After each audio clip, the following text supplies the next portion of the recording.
There we go. I'm resident of Colorado Saints, and joining me tonight is Dark Shadows Twitter. How are you, Scott? I'm doing well. How are you doing, Joel? I am doing great, man. So we're here to discuss Judah Zachary, the Warlock. What did you think of? Here's James Storm, man. He's this ghost, and he looks creepy as hell. What did you think of that? So my Dark Shadows entry point bias is that this was my first big baddie of all of Dark Shadows. I jumped in 1970, like barely a couple days post 1995. And so literally my first introduction was my very first episode where David has a trippy ass dream and Joan Bennett and David Selby are mourning the dead children. There's a potentially flub line or maybe not. Who knows? It's Dark Shadows. And it's like, are they supposed to be their 1840 counterparts? Are they the present day people dressed in the 1840s? Who knows? Who knows how far ahead they thought? Who knows if Joan Bennett, amazing actress, definitely deserved to be on the show, did a great job with the show, definitely did a great job well before the show, but it reads that she might have messed up a couple of the actors' character names for that flashback. Anyways, so my first episode is that, and at the end of it, Gerard Stiles is standing out in the hall when the children are like, we just had this, David and Hallie just had this scary dream, and oh my gosh, this creepy man is in their hallway from the past. So that, to me, like, James Storm, Gerard Stiles, and or Judah Zachary is my bias. That is my first Dark Shadows big baddie, and it is a Russian doll villain where it's, oh, is it Gerard? Is it Judah? Is it 1995? Is it 1840? And we get there narratively after a long unfolding saga. Judah is for those who don't know, Judah Zachary is this evil warlock who literally goes through time, can possess other people. He has literally a cult, like a group of people who follow him. That includes Angelique, of Right? all people. Like, you want to talk about throwing in a Dark Shadows big baddie. Right. What did you think of that? That Angelique, her real name isn't Angelique, it's Mary. Yeah, Or Miranda Miranda. Duval. No worries. No worries. No, I mean it was always kind of a thing where it's like, okay, you've got this white blonde, blue-eyed Aryan lady that knows voodoo, and like, yeah, it's the 1960s. I get it. We're gonna whistle past that, but it was satisfactory to be like, no, there were people that taught her what she did. She didn't just show up to 1795 being like, yep, you slept with the wrong person. You're a vampire now. Everyone's gonna die. Suck it. Like, it definitely helped to be like, okay, she had big guns back in the day. Yes, later we get into Nicholas Blair, but I don't know, maybe it's just me, but looking at the 60, I want to say 1968, where Nicholas and Cassandra and Adam are running around. It's like, and later Nicholas with Leviathans. It's kind of like, I get it. You're a warlock. You're kind of her boss, accountability manager, her sponsor. But Nicholas didn't do a lot of intense magic versus Judah, who, Judah was up there with Patafi of just like doing a little bit of everything. It's like, okay, you are a big baddie in your own right, and you have definitely shown us that and not just told us that. This, from a magic standpoint, from a guy who literally had all this power, this was like next level stuff. Yeah. This was like Marvel, like a Marvel villain in a way. If I could compare, it felt like Magneto was leaping off the page, just coming in the dark shadows in a way. And he was just.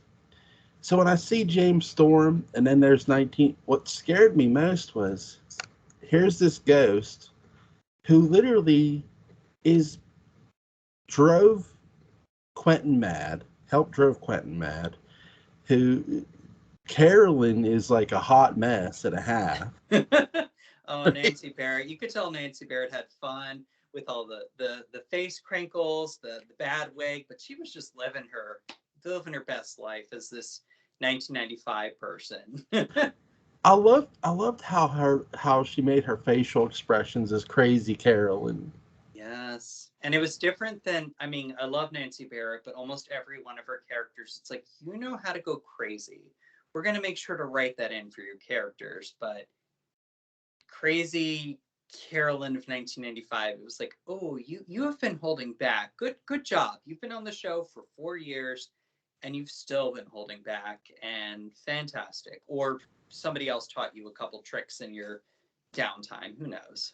It did it feel like a whole a whole new variation of Carolyn we just hadn't seen yet? It did. And personally, my bias is I love Carolyn Stoddard Loomis of 1970. There's just something about this drunk Carolyn who's got all the tea. She's just spilling it left, right, and center, scolding everybody, and just basically begging of someone's going to take me out because I'm pissing everybody off. And you all have motivation to kill. But there was something about the 1995 Carolyn where Nancy seemingly kind of played both this mature, I know all the secrets, I'm a little crazy, but also she had this kind of arrested development within that same character where she was both waiting for her mother to come home and help her out, but on the other hand, still bossing around Mrs. Johnson about where to put the flowers on everybody's death day, which was creepy writing, great acting. It definitely was a like, as somebody who came back to that much later, my Dark Shadows view, it's like, this is what I've been waiting for. This is what I've been promised. And it is so much more than I could have been looking forward to. Because for me, this was always the Julia and Barnabas kept talking about the prophecy that Carolyn had told them before she died.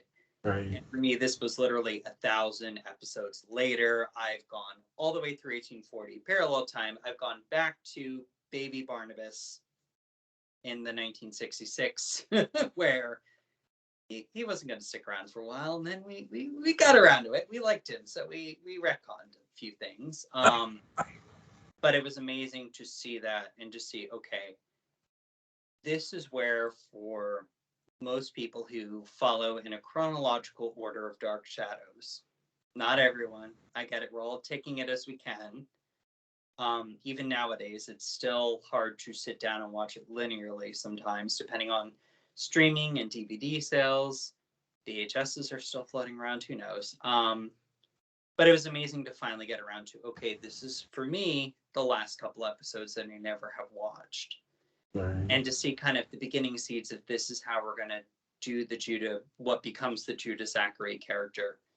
It's James Storm with the creepy green light giving these nasty snarl faces. And it's just like, okay, I get it.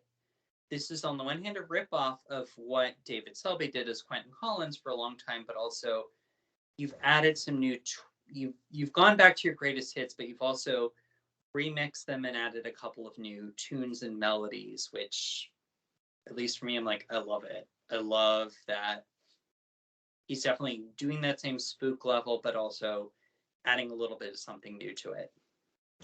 There was something when I first saw the James Storm, the ghost, which is we don't know it's Judah Zachary yet, but he was so his face like because when we saw Quentin would just his face was so cold, but James Storm, it felt like he turned it up even more so for Judah. It didn't just look cold; it looked like hatred in such a way where I was like, "Oh my God, what? Why does this guy hate the Collins family? Like, what did they do to piss him off? You know?" Yeah. So when and I love how the ghost literally gets Julia under his spell to betray Barnabas. What were your thoughts on that? It really felt like, yes, people can look at it and say this is Quentin Collins The Ghost of Quentin Collins 2.0. But also, what I will say is Quentin felt a little bit more passive. Like, if you look at the character of David, he already tried to kill Roger before. So, is it really that much of a thing of, oh, here's the kid that pulled the bleeder valve out of the car, a year or two ago, soap opera logic, I don't know. But now I'm going to get him to put a tripping wire at the top of the stairs versus here's Julia Hoffman. We've never seen, Julia's been through everything. I get it. Grayson Hall had fun with it. The writers had fun with it. But this is the first time that not only is Grayson betraying Barnabas, but also she is willing to commit suicide to be with a ghost. And it's like, this feels so much more active and so much more frightening. Suicide is no joking matter. And this is Gerard, where it's like, oh, this is Gerard, this is Judah. The metaphysics of how are you a ghost possessing someone who dies and then you're still their visual when you come back. And I get it. The writers probably were making it up as they went, and it's wonderful. It's amazing. It's as I jokingly say, I'm a recovering philosophy major. So there's moments like this where it's like, oh, here's a deep metaphysical implication that nobody else cares about, but I do. But no, Gerard definitely feels that much more dangerous than Quentin. Like Quentin, the first time we see Quentin, we're in Collinwood, and yeah, Elizabeth is potentially dead at this point. She's in a coffin. Everybody's upset. The kids are playing with a phone up in the abandoned wing. Mrs. Johnson is getting the guest house ready for Chris Jennings to stay in, who's Carolyn's new boyfriend / secret distant cousin. But, we're not going to worry about that now. Versus the first time we see Gerard / Judah, it's 1995. Everything is gone. It's awful. Like we have four characters that have survived whatever has happened, and they're all insane in their own right. Except for Stokes, and they all die by the end of it, except for Quentin, who definitely does try his best a few times. And even Julia, who, she's gone through the ringer, but Julia has never tried to enter life before this. Julia, as much as she's been through the ringer, as much as she has her own reasons and her guilt, as much as she killed her own self in parallel time before, this is the first time that a ghost has, I don't know, implanted something in her head to make her decide to end her life to be with that ghost. And that is just, it's next level darkness in my mind. Yeah, I'm going to borrow a line from another character. I'm going to borrow a line from the great Dr. Sam Loomis. Judah Zachary is purely and simply evil. And that's the best way I can describe the literal sick son of a bitch that he is. He's just to literally have this ghost telling this woman, you can kill yourself, and she's willing to do it.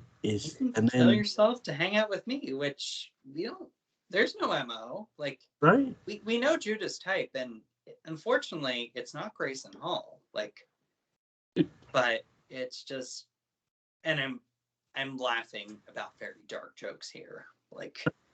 But no, that's Judah. At least with Patafi, there's a bit more.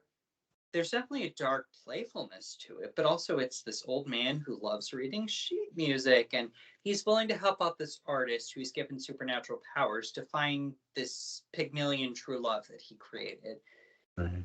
There's a bit more playfulness, and with Judah Gerard, it's definitely just, I'm obliterating the Collinses. I don't care if it's the 17th century. I don't care if it's the verge of the 21st century. They're all going down. And they're getting beheaded. They're driving themselves to madness and suicide. I don't care. Everyone's gone. And we never quite, I guess we get a little bit of that with Gerard where he likes Daphne, but it's not there's nothing really nuanced about it. We don't really get, okay, here's a couple of characteristics that could be deemed likable. Here's someone that likes things that other characters have liked, walking on the beach, reading a book, the town of Cullensport, having a relationship with a character that we care about. I'm going to go. Even Nicholas Blair falls in love with Maggie Evans, which in some senses it's like, oh, well, we love Maggie Evans. This character loves Maggie Evans. Therefore, we can relate to you liking the small town apple pie character. With Gerard, it doesn't feel that way. At least, I mean, somebody else jump on here and please talk about it. I'm sure there's other perspectives. No, here's what I'll say to that too. With this, Judah, where there are villains who aren't throughout film, throughout television, that aren't really heels. They're pretend heels. With this character is all the way. Dark Shadows, which is so unique for a soap opera, because usually we have 5 days a week for, I don't know, 50 plus weeks of time. We need to fill it out. We need to, here, Nicholas, we're going to give you this Humbert Allen Nostredo is going to get this romancing Maggie, because we need to fill up a scene every couple of episodes. And that's the thing too, with Nicholas he's a heel, but he's sort of he falls in love. He's sort of halfway heel in a sense. He's a likable heel. Barnabas. He puts Angelique in her place, and frankly, we don't want Angelique to kill Barnabas as much as she's running around with an axe going after Adam. And it's like, okay, you get the visual with the big black wig, her big black gown, and the giant axe going after Adam. I'm sorry. I think I took a picture of her having the axe up, and they're like, it's one of these things. It's like, this is Dark Shadows if it went fully into that level of thriller and body count. If it had lasted into the 70s, into the early 80s, we might have gotten a slasher story in Dark Shadows. I mean, we've got the body count for it. We just don't fully go into the... Mr. Bess is on the side. Thank you. He's overwhelmed. His bellboy's running around, checking everybody in. Who killed you? Oh, great. This way. Step this way. We'll send them a complimentary thank you fruit basket, because we really hadn't had our quota wasn't met for the month, and thank you for getting us there. We got our bonus for the month. This dark little town of Cullensport. All right. I think Barnabas is not really a heel. So here's Potofi. He's a heel, sure, but he has this charm to him. Yes. Though he's a heel, but he's charming. Yeah, David just was so playful as a character. And it was one of those where he was definitely one of those where it's like, I get it. I'm not supposed to root for you, but you're interesting. So yes. I don't want you to win, but I want you to continue getting screen time, because it's like, you killed a unicorn? Wait, hold up. We need this story of I was a werewolf and then I killed a unicorn and then I decided I better fix this problem. Quentin is moaning and groping after being a werewolf for 2-3 months, and Potofi's like, no, I did that, but it was also really wealthy and rich and account. But it's only after I had the last unicorn. I killed a unicorn and it was the last of its kind, and then it was motivating. It's like, okay, good for you. You're protecting an endangered species. But Gerard, we don't really get that. No. With Gerard, Judah, whatever we want to call this entity. This is now Dark. For those who don't know, Dark Shadows did have the devil. Okay, this to me, outside of right. I will throw the wheel in of yes, it was definitely the devil, but due to censorship, it's Diabolus. who everybody reports to, and is this hooded creature. We don't see horns, we don't see a tail, we don't see a pitchfork. But it's a black menacing hood. There's a lot of this weird cave effect and smoke, but technically it's hazier. But also that's Dark Shadows. They don't want to establish the whole, here's the hierarchy and here's our pyramid scheme for hell. And this is how the pyramid scheme is trying to loop people in so that Angelique can recruit 5 people and she can bump up to the level of Warlock. And then Nicholas will bump up to the level of Diabolus. And then the Antichrist level, which is this whole other tier that Judah Zachary has been climbing that ladder. Right. But sorry, go on, Joel. I'm No, explain you.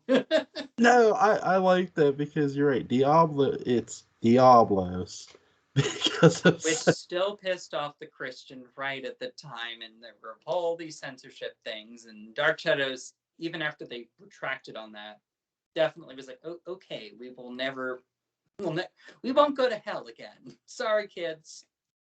now to me they would have to literally have the devil as a person, a human, have the devil be in human form. That way he could just walk about Earth and be in disguise and just start tricking people. I mean, you've got a TV show, Lucifer, which is all about the fallen angel. You've got Supernatural. You have Sabrina, the Chilling Adventures of Sabrina. Sorry, and like not the '90s version. No, like all right. the devil is alive and well in modern American cinema. Yes. In this moment, we weren't ready for that, for better and worse. And to be fair, since then, some Dark Shadows continuations have had their fun with that of like, oh, you never got around to the devil technically, and here we go. We're going to build our own hierarchy behind Diabolus or whatever. I think it was either Walter Houston or his father who played Scratch in The Devil and Daniel Webster. And literally they show Scratch, who's the devil, as a person.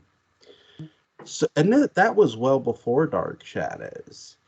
So to me, Hollywood sort of hypocrites itself on what it can and can't show on the censorship level. Which that's something I've always found sort of strange. It's like, well, wait, I've seen this black and white movie where clearly that guy's the devil, whether you want to call him Scratch or not. And here's this show, Dark Shadows, which I love, but you're censoring them because they're showing a form of hell. I mean, it's the morality laws, the decency laws of that era. I mean, it's the fact that in Bewitched, which is, a couple of years ahead of Dark Shadows, they intentionally recruited, from what I understand, this, take it with a grain of salt, people. I'm here to tell the story, not to tell facts, and we all have Google, so feel free to double check this. But Agnes Moorehead, who played Endora, part of why they wanted to cast her for the role is that her father was this major Christian figurehead, and she was very religious. And before, during, and after the show, she very much talked about, like, I am this great Christian woman. And yes, I'm playing this mother who is a witch in my fabulous, flowy, ridiculously colorful outfits. But, like, by no means is Bewitched trying to encourage children to devil worship in order to wiggle their nose and get free things. Right. And Dark Shadows is, and as the show progresses, we definitely see where they are moving beyond censorship. We get to use the V word of vampire finally in 1795, which thematically is really cool that initially they couldn't say it. And finally, when we get around to Barnabas's origin story and he actually is a vampire, that the rules have changed and Angelique gets to tell him, for the first time in all of Dark Shadows chronology, you're a vampire, and that's really cool. You get some other stuff where all of a sudden Willie Loomis has this little neck thing. He grabbed his neck, but he bit the wrist. It's like, what is this nonsense? Sandor has some drips on his neck. It's not until we get to 1970 that we see the first same-sex fighting scene, and even then, it's a hooded cloaked figure that we're not sure what gender this entity is until after the fact.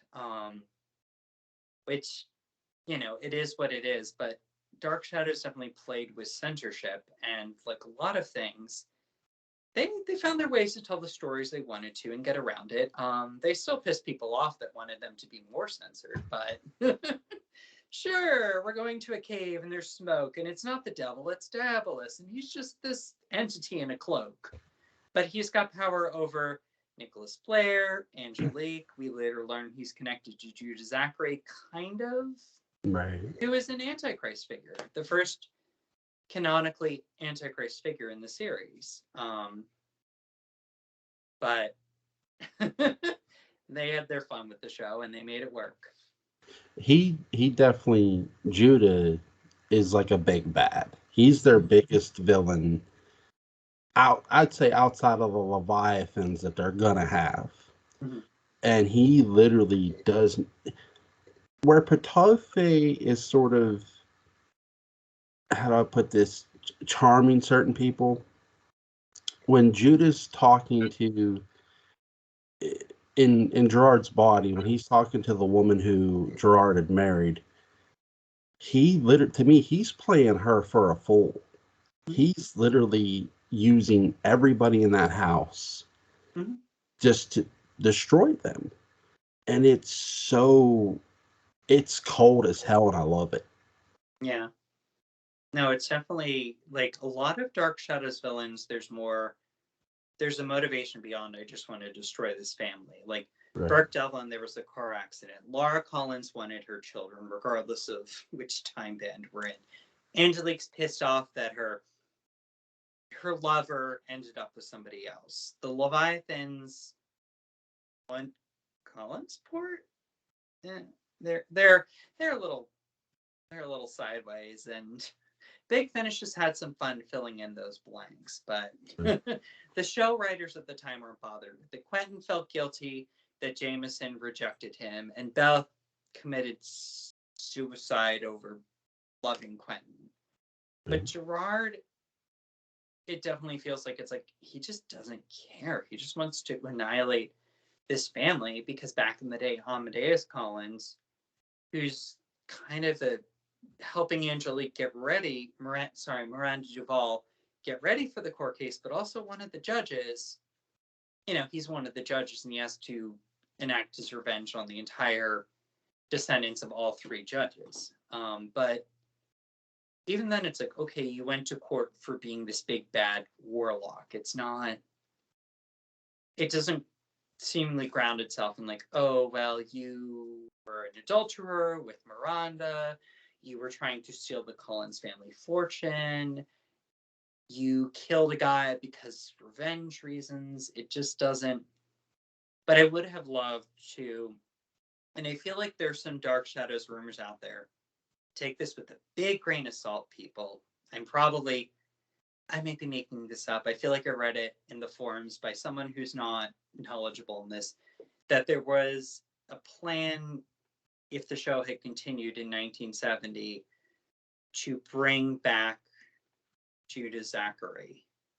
Ooh. Which I personally would have loved that concept of like, okay, you're, on the one hand, you did your own thing in the past, but also like, how do you compete in the present?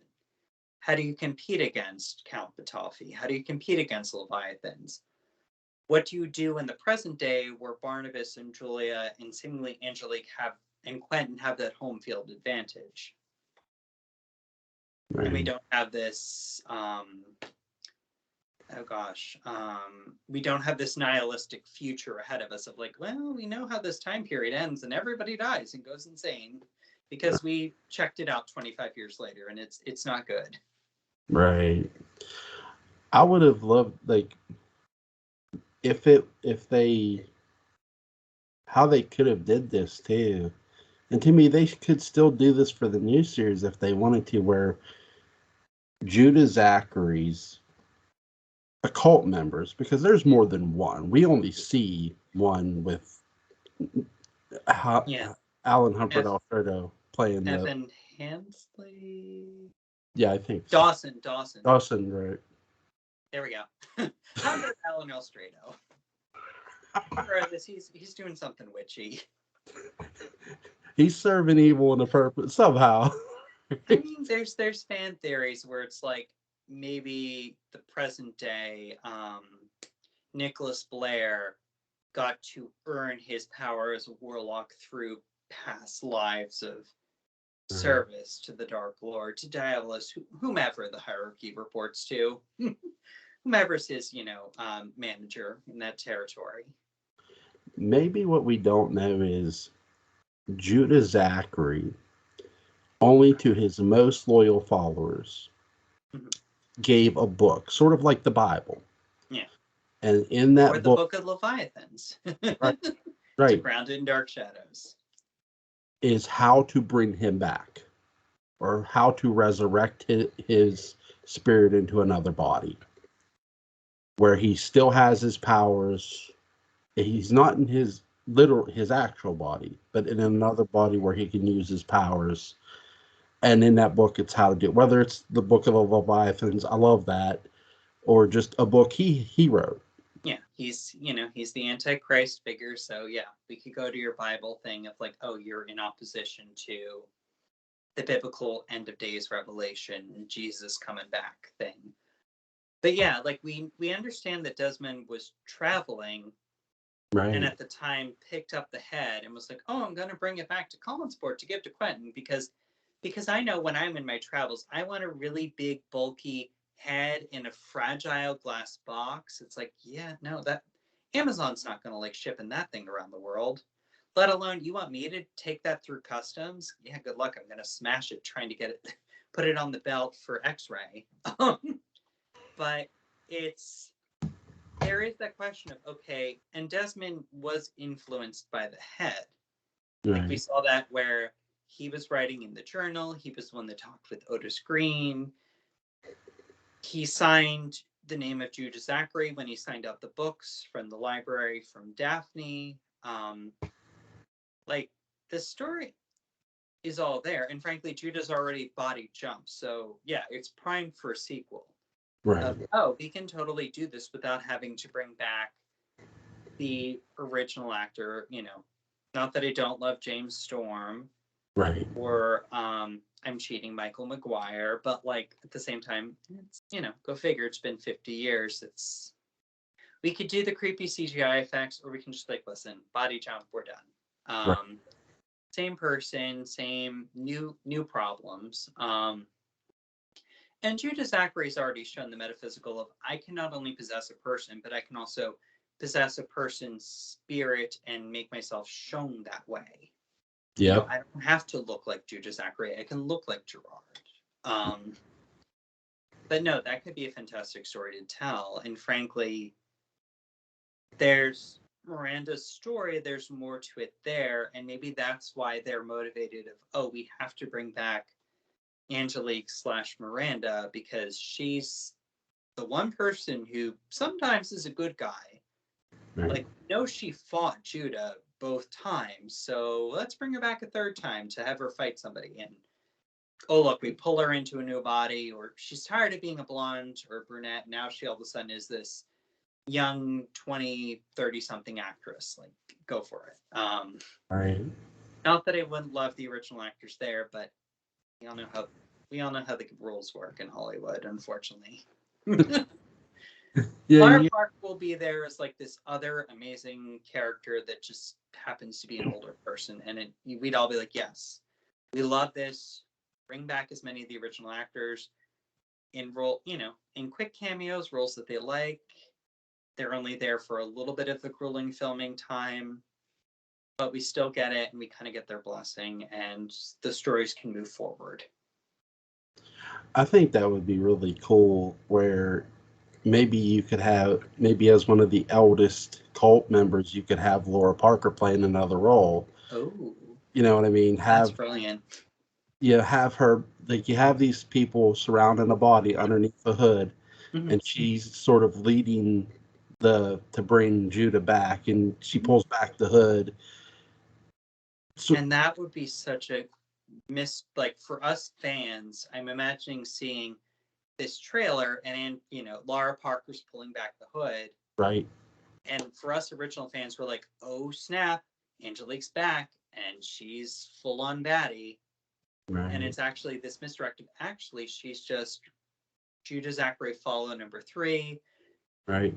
Selfishly, I'd love for her to be around for a couple of episodes before we pull the Judah bit.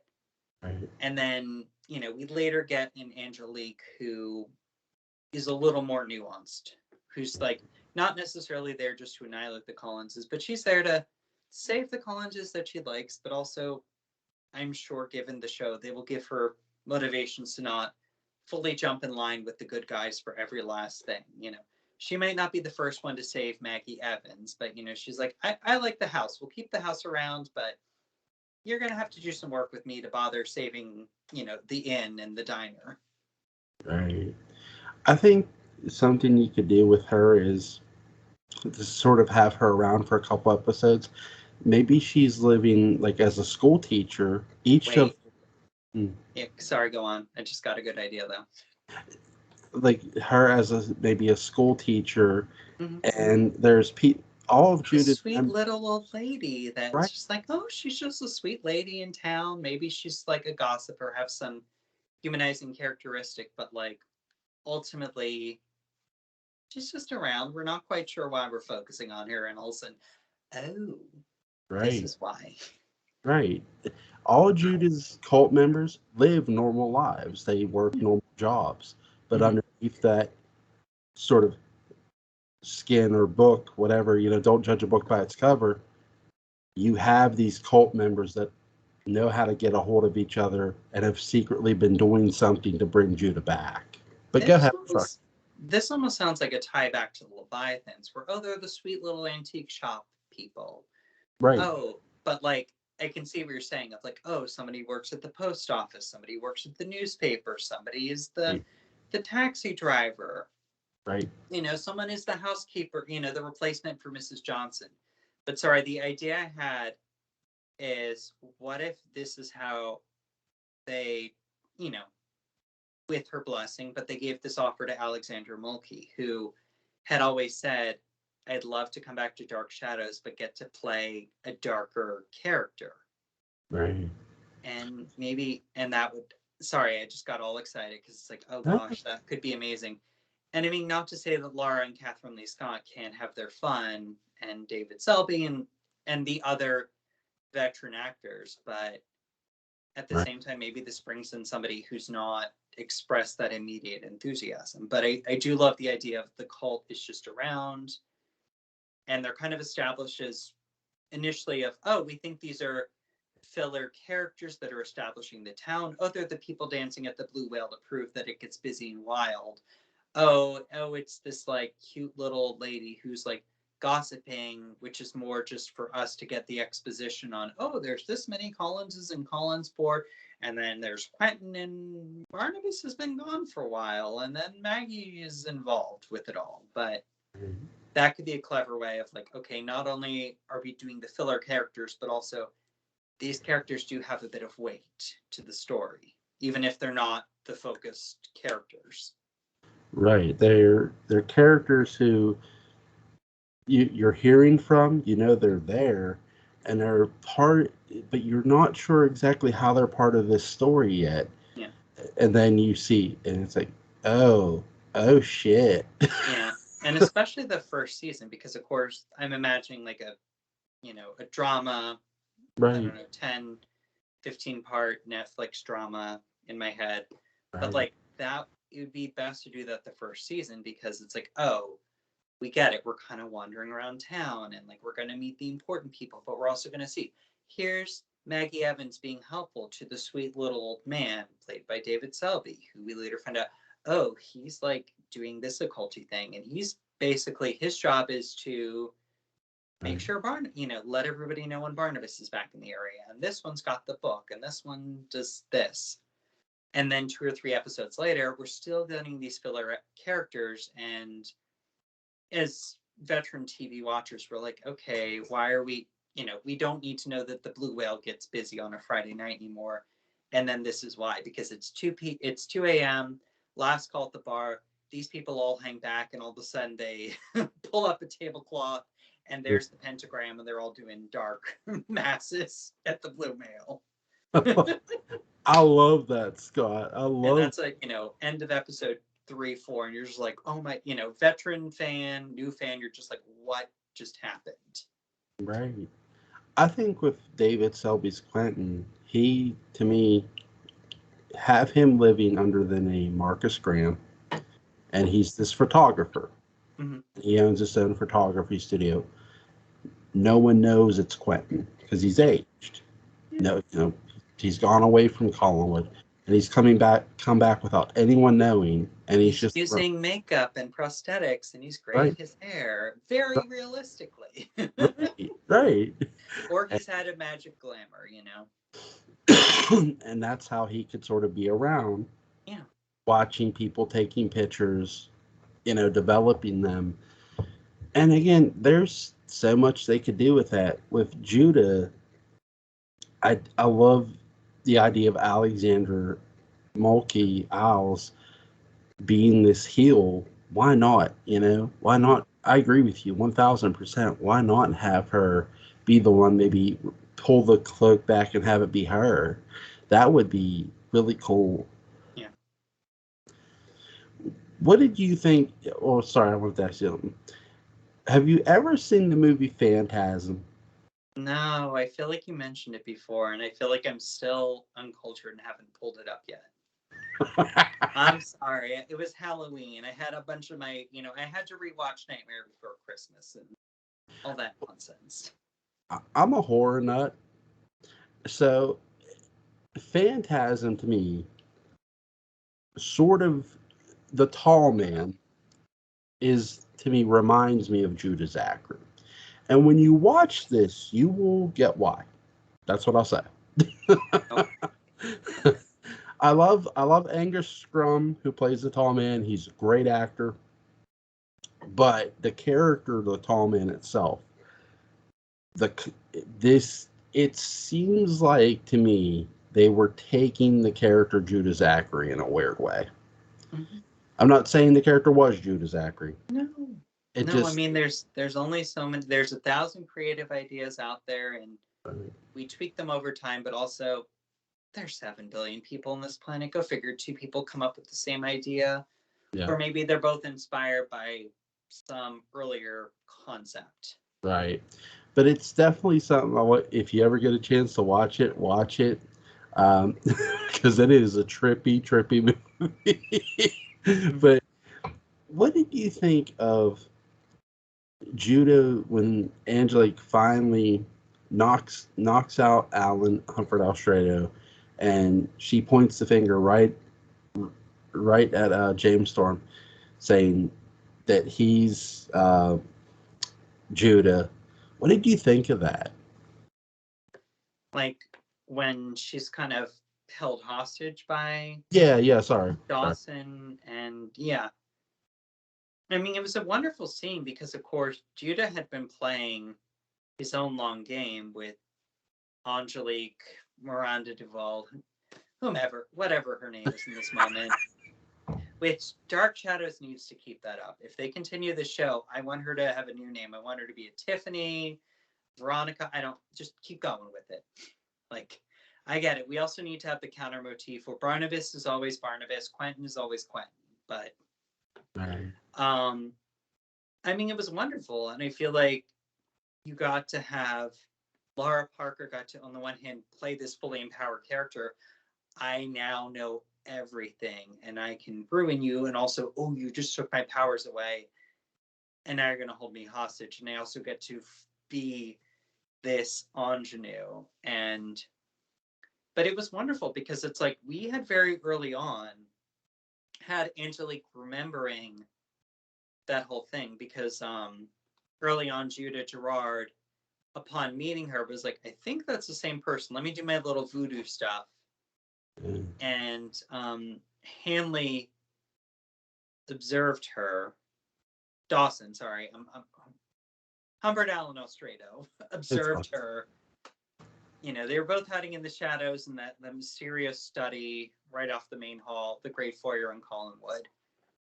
and kind of saw her witnessing a bit of the flashback. And so we got that so early on. So it was definitely this Chekhov's gun of she's had these memories and she went after Quentin.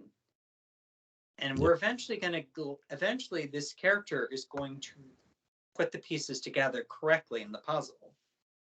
And I give her credit because it's like, gosh, she put herself at so much risk after that of, going to the witch trial and being like, hi, I'm 100-year-old plus witch, but also it's not this person who's dabbling with the occult. It's this other person who's like the supreme witch. And it's like, that could have gone sideways and here's the head. But it could have gone sideways so quickly of like, wait, you're a witch. This person's been messing with all the things that are definitely witchy. And we just had a whole trial to prove him a witch. And then he wants to turn around and evict a third person that we haven't gotten around to.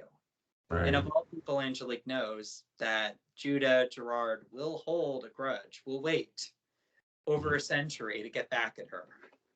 Yep. I think it's really, there's a lot of things here with, because what this really is Angelique's redemption story. Yes. And I love the fact that in order to have a redemption story of Angelique, well, you gotta have one hell of a son of a bitch of a heel, but Angelique, you gots to die, girl. You gots to go. Yeah. No, I mean, and it was such a like this. I mean, Barnabas and her are definitely this one couple of like they're gonna kill each other and destroy each other because ultimately they like share a lot of these same toxic traits, and it's just this beautiful story. Like, I'm sorry, but Romeo and Juliet would not have been a great story if we got it, if they skipped the suicide and we had dozens more acts of them just being a boring couple together. Like, it's not like and they lived happily ever after doesn't really work out. And especially something like Dark Shadows. We don't get that ever. But at the same time, like, and to me, I started in 1970, so my Angelique story originally was 1840 Angelique. Right. So this is my bias, is that it's like, to me, my first Angelique arc was she's a baddie who, yes, I know there's a history. I know Barnabas and Julia reference her being bad in the past. She references it, but ultimately she redeems herself. She gets shot. Jonathan Fred gives this intense soliloquy to her as she's dying, and then he kills Trask and throws the corpse into parallel time. So to me, going back to 1795, getting to meet her for the first time properly in 1795, it's like, oh, I know where you're going, and this is an amazing character. Or 1897, where it's like she's kind of on the good side, but she's also not. Like, she'll save the children, Jameson and Nora, and mess with Laura. But on the other hand, she's also like, I'm going to marry Quentin because I'm bored. I'm bored in this timeline. So I'm going to just marry Quentin Collins because he's pretty and I want to be the heiress and just mess with you, Barnabas. Like, 1897, 1795, she's definitely a villain. 1897, she's just chaos. And then 1968, she's pretty bad there too. But I guess she takes out Nicholas Blair in the process. If she would have just used the axe on more people instead of just trying to use it on Adam, yes. Like you said, we could have had our slasher. Exactly. And she's got the bad wig. It's very psycho. She literally could have beat out Betsy Palmer's Pamela Voorhees by a lot of years.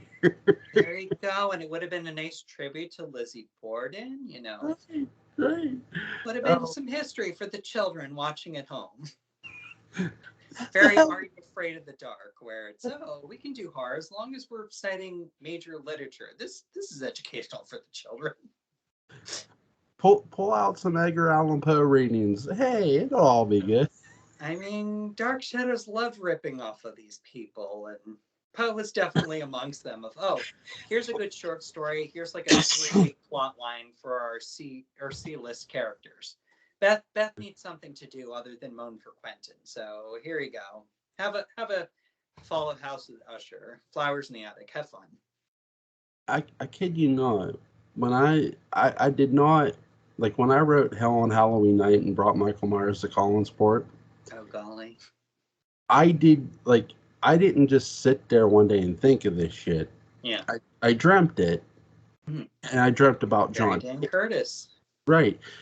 My daughter was sick, and she was laying on the couch, and I fell asleep on the couch, like sitting up on the couch next to her, Mhm.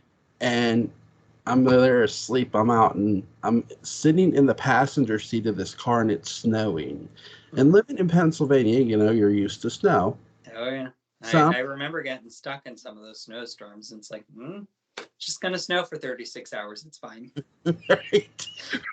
They'll eventually clear the other side of the mountains. It's fine. You just take it slow through 3 feet of snow. I remember, I remember me and my wife. I took a picture of the snow plow when we're on our road, going down our road, because we were stuck in our driveway. That's how bad the Yeah. snow was up here. And Yeah. she's like, "Did you just take a picture of the snow plow?" And I'm like, "Yes, yes, I did." Well, when the snow's going over the snowplow, like, right, and right. like I've lived in Massachusetts, I've ventured up to Maine, like in the dead of winter, and they have it there, but it was also very coastal, so it's one of Right. those where I'm like, I grew up nearby Pennsylvania, so I heard of how bad it can get. I'm like, it's fine in the part, the Philadelphia region. That's fine there.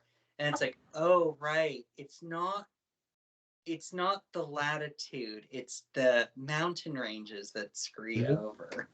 You're stuck on the wrong side of the mountains. The storm's just not going anywhere. And Yeah. for me, that was something going to these, like I grew up with snow, but I never grew up with, oh, that snow might be around till April, so you better put it in the right places.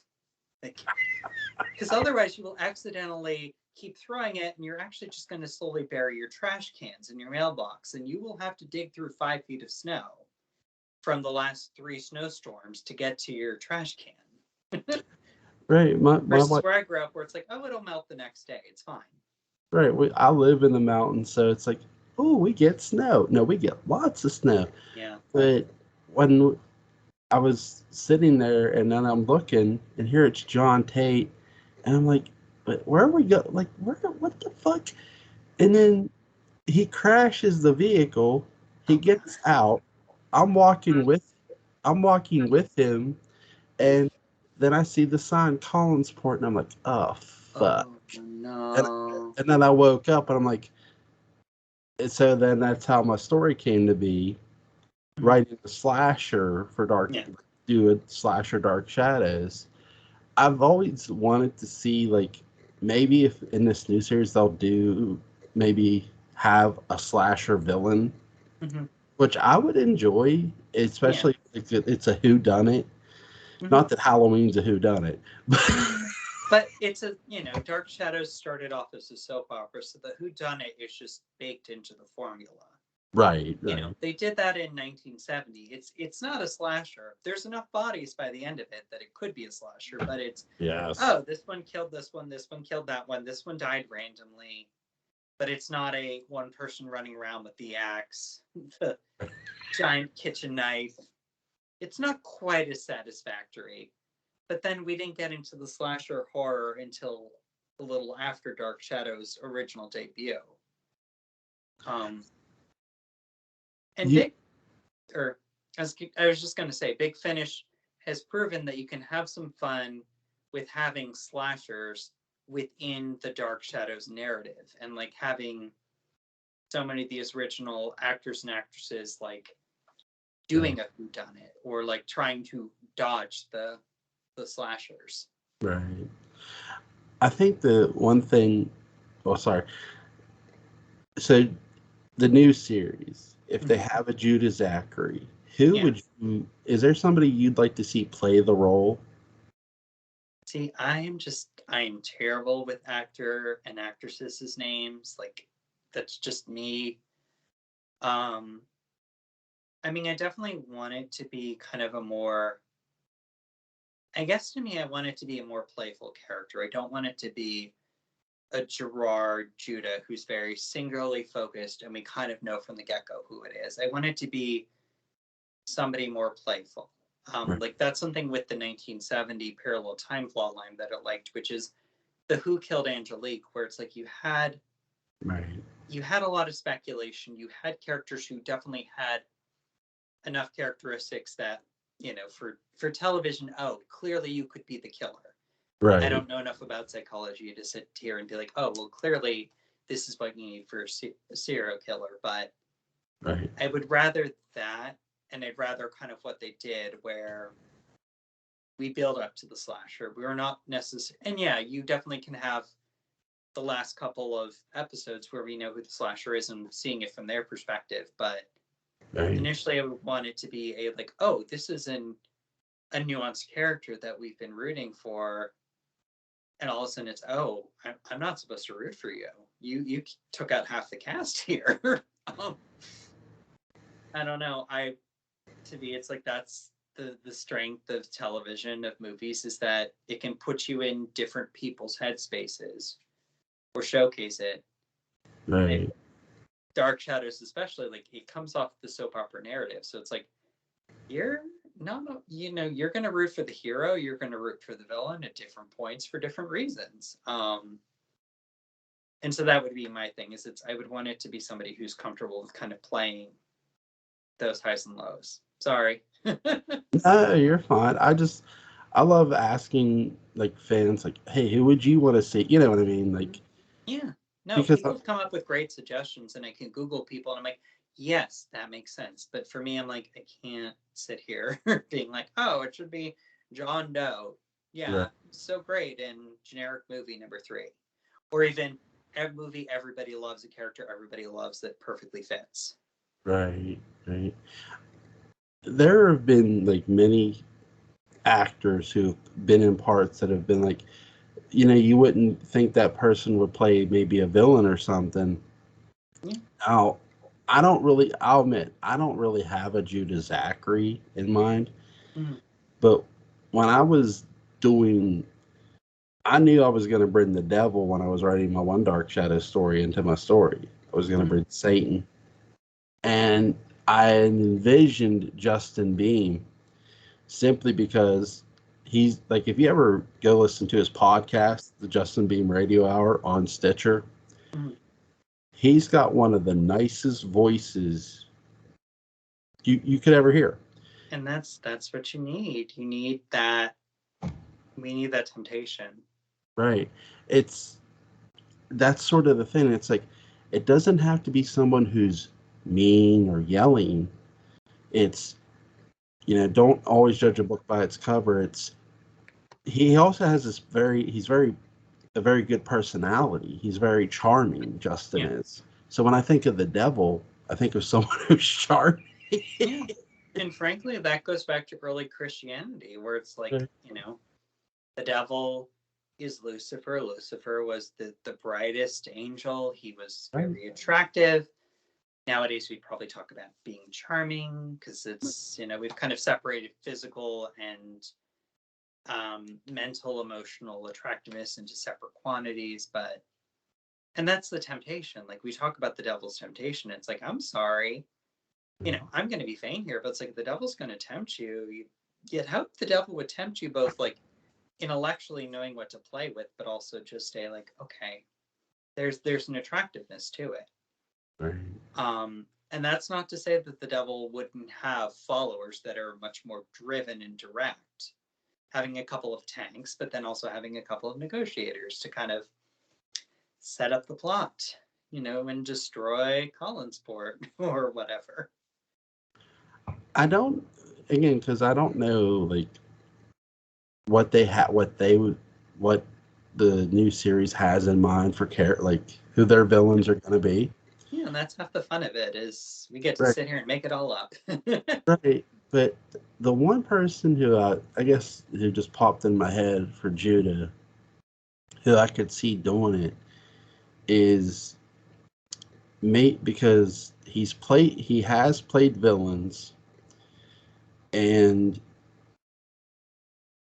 I know he's getting up there, but maybe start him off again because he might not look harmful, Mhm. but maybe Tobin Bell from, I don't know if you've ever seen Saw or Yeah. Yeah. but he could be somebody I would see as a Judah Zachary. No, and why? Like, what was your thinking behind that? Sorry. Like, Well, really, Tobin's really not just his voice, but the way he stands, his posture. He's very, I don't know how to put it. Like he could just stand there and either look menacing or make menacing look really calm.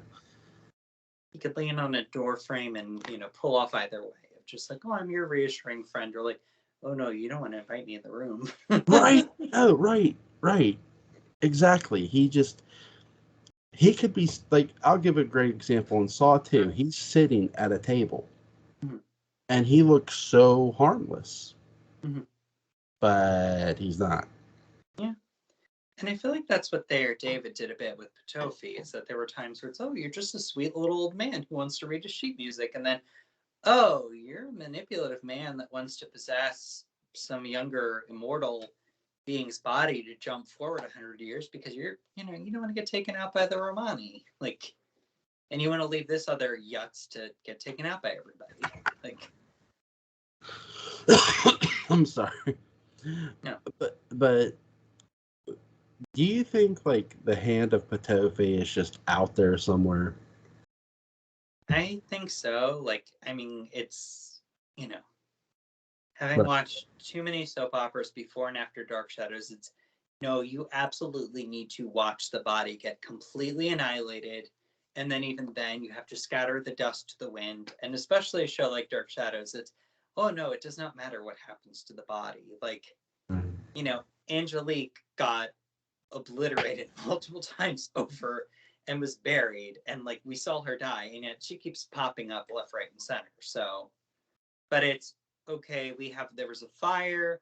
There's a pair of glasses after the fire's over. Like Right. that's nothing. That is very clearly leaving the door open. Of, oh, he just dropped his glasses on his flight out of there, and yeah, he's blind as a bat. But Aristide showed up, and they hopped into a carriage and got away. Or Claude North, or no, the guard guy they drew, he just burned up in the flames. And this blind guy just wandered around until some sweet little old lady took care of him and nursed him back to health and found him new glasses to torment the Collinses in 100 years. Right. I could see like an occult collector having the hand and not knowing exactly what it does. Now, what if you sewed the hand and the hand of Patafi with the head of Judah Zachary? Oh, I don't know, throw it on Adam's body or something ridiculous. there there would be one, that would be one hell of a sight. I'd love to see. I would love to see that. There you go. It gives something for. But I mean that's been done in other shows where you literally bring all the big baddies together, whether that level of togetherness where they become a Megazord or or Right. just they're all hanging out in their pit of evil plotting together. Well, look at it. Patrick was bringing this up. Look at Evil Dead 2, where Ash has to cut off his own hand because it's possessed. Yeah. But I could see where the hand of Potopia has possessed this innocent person because they don't know any better. They're getting a new hand or something, and they Yeah. have to cut off that hand. They did, I mean, silly show, but Ryan Murphy back in the day did a show called Scream Queens, and in season 2 they have a plot line about like this really good surgeon who got this hand donated from another surgeon who was like this prolific serial killer, and they go through I mean, and that show was very much about making fun of the horror franchise with like the hand is writing down like, kill, kill, kill, murder, murder, murder on like prescription pads. And it's like, oh, doctor, this isn't the right drug you prescribed me. This says murder on it. I wanted finasteride or whatever. Like, and he's like, oh, never mind. Let me write that with the other hand. But I mean, it's been done before. People have had some fun with it, whether for comedy's sake or for horror and thriller. And to be fair, the Dark Shadows lexicon we have out there, hands and heads. I mean, for a while there was a Dark Shadows Twitter account, which was like about if Dark Shadows had continued alternative plot lines. And one of the plot lines they were tweeting about was like in the 1980s that Quentin Collins would need a second portrait done of him because his portraits from like his torso up is preserved, but now he needs one to preserve his like lower body. I don't know. It's silly things like that that the show could play with, for humor's sake, or I mean, not that the show was intentionally humorous, but also just on the other hand of like, well, what is immortality? Right. And also it's like you have two different very powerful entities, which yes, one is kind of a ripoff of the other, but you've got a hand and a head floating out there in the ether somewhere. You could build a new death mask for the original actor who did Judah Zachary. Right. The hand itself is that was pretty easy to make back in the day.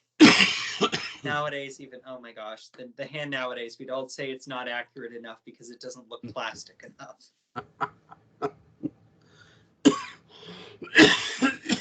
Sorry. Need to get some water? No. I've had this cough for a while now, but it just see when I saw the hand of Patofe, like, because when I watched Dark Shadows, I had already seen the Addams Family. Yeah. And when I saw the hand of Patofe, it didn't make me think of Thin at all. Yeah. I'm like, that is just holy shit. That is dark as hell. Yeah. I mean, it's definitely very much like built out of that monkey's paw motif of like, because there's like bones sticking out of the bottom of it and everything, and it's like a little red. It's not, they didn't necessarily and it's kind of a little older and withered. Little different than Thayer David's old and withered, but they've been apart for 100 years, so things age a little differently based on their climate and exposure. Conservation wasn't what it is nowadays. But no, it's a dark thing. Man. The head, on the other hand, though, it's kind of like it very much is just, like a waxy replica of a human head. The actor pops his head up into the box every so often to open the eyes and make expressions, but like it's much more similar to the original thing. Like it's versus the hand where it definitely doesn't look like, oh, you could just pop it back on Thayer David and you'd never notice the difference. Right. Which, I mean, maybe that's just the availability of props and budgeting and stuff like that. But there's also something to be said for like, I don't know, maybe Judah Zachary's just more powerful in keeping his head alive for that much longer and well preserved. But I don't know. The Romani aren't known for their preservation processes. They threw it in a bog for a couple decades, dried it out. They shrunk down the ring to make it fit still, Note to self. Make sure to send severed head to Scott's address. Oh, golly. That's one way to get the police called on you. Oh, my Lord. Now, I mean, sorry, I've dabbled enough in the museum world to know enough about conservation to get myself into trouble. Like, don't come at me to tell me, like, how do I fix my grandmother's 100-year-old dress? I'll be like, it's late, but there's definitely moments of like, there's ways of making things last and look good. They might not be the best for the object itself, but humans have been around for thousands of years. We've learned a couple tricks. I mean, look at Hollywood. There's ways of keeping people alive and preserved. Just they can get a little creepy after a while. And plastic does wonders these days. It'll never, it'll outlive us all. I Oh mean, look at Crazy Jenny's dolls. They're this beautiful plastic doll that like outlives everybody and somehow, outlives its own time band. A little anachronistic, but it's fine. Just they even, and yes, they actually outlived one of Jenny's own children. yeah, yeah. Unfortunately. Oh my god. Is there anything you want to add on Judah Zachary? I don't know. I feel like Judah Zachary is this Russian doll of a villain. There's a part of me that would love to be nerdy enough with Dark Shadows to sit down. I'm sure somebody's already put it on Wikipedia Right, with outlining the episodes based on like the chronology of them right. and watch it in that order and just be like, okay, we're going back to Angelique's 1692 flashback, Judah Zachary, to the 1840 Judah Zachary, to the 1970 Gerard Judah Zachary, to the 1995. And I mean, yes, was the show designed to make sense that way? Of course not. Like they were writing it as they went. It was literally a year, months and months later that it all came to fruition. But with a character like that, it's such a Russian doll of like, there's Judah, there's Gerard, there's Judah and Gerard, there's 1995. Yeah. And I mean, I get it. It's not designed to be built out that way, but I don't know. It'd be fun for somebody to sit down and figure this all out. It's not me, but maybe something to think about if you're rewatching it for the 15th time. That's something I was telling a friend of mine, Darnell Weeks, that a lot of things that were on Dark Shadows weren't really planned out in advance. They were Oh just yeah, written and put on there. yeah. Barnabas was not was not a planned idea at first. Oh yeah, no. I mean, the It's story goes it was based off all these like letters that were coming in the mail about people being like, "Oh, I love Barnabas. He's looking so soulfully." And we think he's right. looking soulfully, but really he's reading the teleprompter and just, oh my gosh, what am I doing next? And blathering on about oysters used in the preservation of the house, which I'm a nerd of the museum. And I'm like, okay, some of this makes sense. And some of this I'm like, you wouldn't put oysters there at that time period. That's a little odd. I don't know why you're putting oysters in Natalie Dupre's wig, but I guess whatever helps float her wig up a little higher. It's a little clunky. But no, I mean, and that was the show. And like one of the stories one of the actors mentioned in an interview was how Dan Curtis like would take them out to the wall outside the studio where like people would sharpie their names into the wall. And like it was very much this like, here's your stocks and like, oh, you're up this week, Laura, because everyone's writing your name. And all of a sudden, David Selby, you need to look cuter because, the teenagers aren't writing, Heart David Selby, Heart Quentin all over the wall anymore. Right. But it's I feel like a lot of fans, you get to a point with Dark Shadows where it's definitely like it is this hot mess because it's not like they sat down and wrote the whole plan of, okay, the show is going to end in 1841 parallel time with Melody Collins getting bit by a not vampire, Right. and the dark shadows of Collinwood were never seen again. The end. Like, but also at the same time, because it quickly kept shifting itself, we ended up with, you know, Josette became a ghost and was like around the house versus just spooky stories. Laura Collins was no longer just this drunk alcoholic who gets taken out by a car in order to put Vicky on trial. We get Vicky's trial in 1795. Barnabas sticks around. Julius Hoffman becomes Julia Hoffman, who doesn't end up in a vat of acid. Like, Laura Right. Parker keeps coming back and back and back and back and back, regardless of the logic of the show. And she's one I would love to watch try to assemble her continuity timeline because it's I don't know, but I mean, I think that's half the fun as you watch the show is realizing it's such an interplay between the actors and the writers and the fan and the perceived fan base. And it's kind of a hot mess, but it's also kind of a fun mess that can become an enjoyable ride. A long, long time ago, at least it feels like a long, long time ago, there was a website called www.darkshadows.com. Yes, I remember that. Right? I'm glad I'm not the only one here who remembers No, it. it feels like you're making it up, and it's like, no, no, there was a thing before Dark Shadows Wiki that did a lot of the same stuff as Wiki. The Wiki does more stuff, but there's still some features that Dark Shadows Wiki had, or darkshadows.com had that the Wiki still It, doesn't have.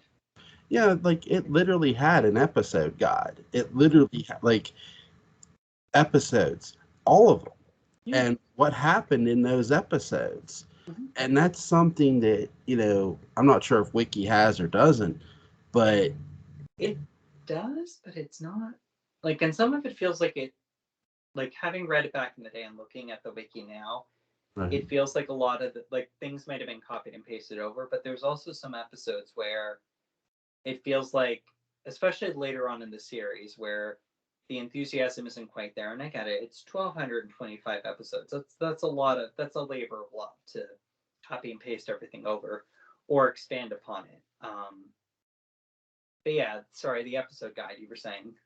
yeah, and they even like if there was a casting change, I think if I remember this correctly, if like there was a character who was getting recast or a character who had been recast in that episode, they wrote, casting change, and like it's like I missed that site. Mm-hmm. That site was beautiful, Yeah. and I don't know why it went away. Like, Yeah, and especially in that era when websites weren't, nowadays websites are so much more pretty and right, visual, but like for its time, it was a pretty website. it And was. even nowadays, it's like, okay, yeah, it's just a banner at the top and then a bunch of words and green with a black background, but like it worked. Did. I remember distinctly from it is that you could look up a lot of the major actors and actresses and characters, and it would literally be like, okay, Nancy Barrett. Here's every episode Nancy Barrett was ever in, and you can click them, and they're sorted by. Here's Nancy Barrett as Carolyn. Here's Carolyn Stoddard and Carolyn Stoddard Loomis. Here's Millicent. Here's Charity. Like, Right. and it's fine. I mean, gosh, these days we have so much information at our fingertips, and you can usually cobble it together on the wiki page. But it's like, this made more sense to me in this format than the new format. But I okay, love. I'm not the one rewriting the wiki pages. So bless whoever put it all together because it's very useful. But I'm I constantly double checking before I get all sassy on Twitter sometimes. no, no, man. I enjoyed the sass, so just keep going. Oh gosh, you're gonna make more of a monster out of me. I'm already an Adam, but I'm just gonna I'm also gonna make an Eve for myself next. Watch out! I'm gonna have a second account that'll be twice as sassy and out there to time travel and take out your spout, steal your fiance, and murder everybody. Because the French Revolution. I don't know. That's enough motivation for Danielle. It's enough for my other counterpart. Do not listen to Joel saying at all. We do not condone violence because the French Revolution existed, or stealing people's fiancés. That's right. That's right. But Find a better motivation for these things than the French Revolution. I love Find how something personal. I love how I would look when I would look up like Grayson Hall on there Yeah. too, like Natalie Dupre. That's where I first learned that, you know, even after I watched Dark Shadows, like to confirm it, where they said originally Julia Hoffman was a man. That's Yeah. where I first learned that too. It was on that website. They Yeah. had that, and I'm like, yeah, that's right, because I remember hearing It's it in the such a, series. if especially the first time through, Right. such a, like, this is an important nugget of information, but you have nothing to tie it to. So it's easy enough to be like, oh, Julius Hoffman, he's this blood specialist. And then 10 episodes 2 weeks later, oh yeah, it's Julia Hoffman. It's a she. I do like in the 90s remake where, oh, Dr. Hoffman's coming. Oh, what's he like? Oh, she's the best one for it. And I'm like, yes, it's very much that 90s, like, Yep. girl boss, woman power, don't assume a man is always the competent one, but also it's a callback to, for those of us who recall, it's also this callback to, oh, Dr. Hoffman was originally a man, and you've seen my Twitter where I'm like, there's a lens you could read this as a trans character. Yeah. There's enough canon there for me to put my theory out there. It's definitely not grounded in reality, but I'm like, the text is there. I'm not technically wrong with my theory as much as I get it. 1960s, wow, that would be, even nowadays, The Dark Shadows, that would be quite a wild story to put before the show and never have anything to do with it. Have you ever seen the original Black Christmas? No. I'm adding it to my list. You're giving me all sorts of stuff to Okay. I have a theory about the killer Billy. I have a theory that the killer is a transvestite killer. Mhm. Yeah, transgender. Transgender, and it would be the first if it were, because how, not just what the character says or anything, but does this predate Psycho then? No, it's after Psycho, but Okay. it really, I feel Billy's mother tried to treated him like one of the girl. Yeah. Since there's lines Billy says, "Mom, it's me, Billy, it's me," and like he says dirty stuff too to the girls. Yeah. Because it's in the 70s, and when they show the killer, they only show his eyes. Yeah. And he's in the dark, and you just see his eyes, and his body looks. You sort of see a silhouette of his body. It looks very sleek and slender, almost like a woman's body would be. Yeah. So I'm thinking, is this? That's what sort of gives me the thought of this. Yeah. Not just the way he talks on the phone, Yeah. but how his sort of the intentional casting and the visuals of like Right. here's a more slender, potentially Right. androgynous, and especially like if you're doing a killer in that era, it's usually a big, burly, scary, Man. bulking shoulders guy because of course we want to scare you every which way. They're going to take out the football jock right away. And But watch it, and get back to me, and I want to hear your thoughts on it. But is there anything you want to add? No, I mean, I think it's been great talking. I feel like we danced around you to Zachary. I feel like he's one of those characters where it's like this is the like last, this is like a third maybe of Dark Shadows storytelling. I don't know, the math is funny, but like this is a good solid like 9 months of storytelling, and you're jumping across 3 different timelines, and of course he's also a ripoff of a couple of previous villains kind of mushed together. So I feel like it's a fun one. Yeah. Again, I definitely am like, hey, if there's some awesome people out there that want to set me straight, want to educate you and the rest of us, feel free to. Jewel is fun to talk with, and Listen, if you guys know something we don't, let us know in the comment section, or hit at Dark Shadows Episodic Twitter. Hit Scott up. It's Scott Crawford on Facebook, right? yeah. Okay, Scott Crawford on Facebook. Jewel T. Sains on Facebook. Hit us up. We'll talk to you. And no, we will not send you severed heads in the mail. Nah. They're a little hard to come by these days, thankfully. It's probably a good thing. I'm sure, especially with the supply line shortage these days. I mean, gosh, shipping things everywhere, the cargos and all that stuff.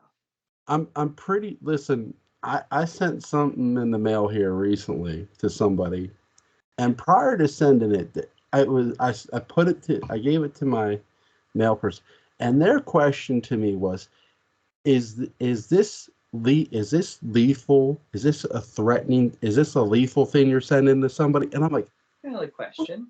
I'm like lethal.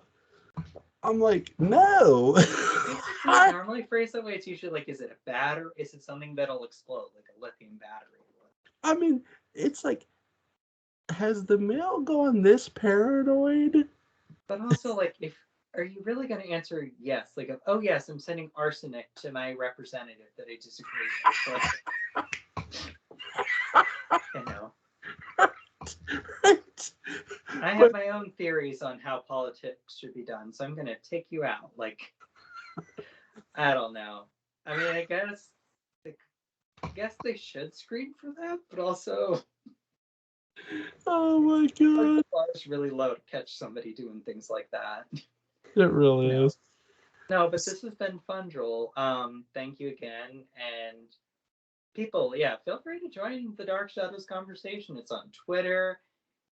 Yeah, I mean, absolutely. it's on Facebook. I've seen some stuff on Instagram, and it's like, just keep at it because it's a fun show.